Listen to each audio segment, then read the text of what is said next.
complicate and complicate Palestine, and that there's nothing at all complicated about standing up against genocide and colonization.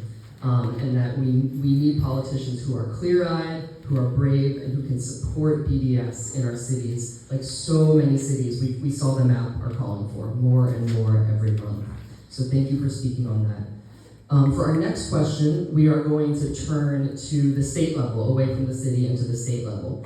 So a bill is currently in the State House. It's H2984, and it would mandate that state pension funds divest from companies selling weapons to the State of Israel.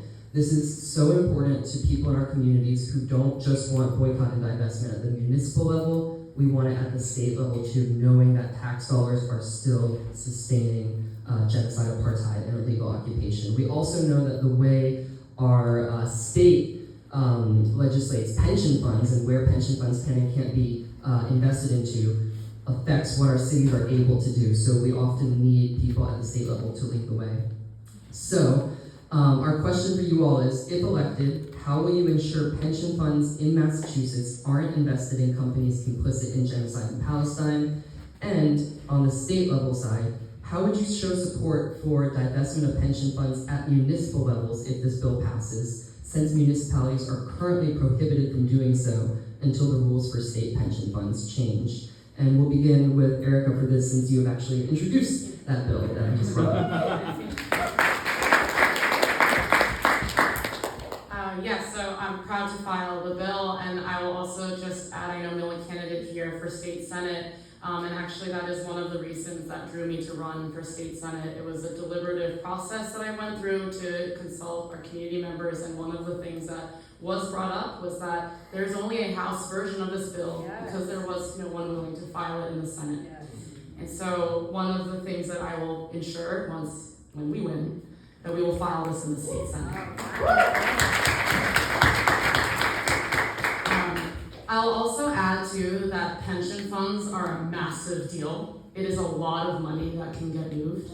And so that's something that I think this bill is quite material, because again, I'm familiar with all the bad faith attacks, and we heard all how big is it? This is massive. It's just at the end of the day. I also want to uplift too, like you said, there's nothing complicated about this. This bill is actually copy-paste a bill that my predecessor filed, except we replaced State of Israel from Saudi Arabia.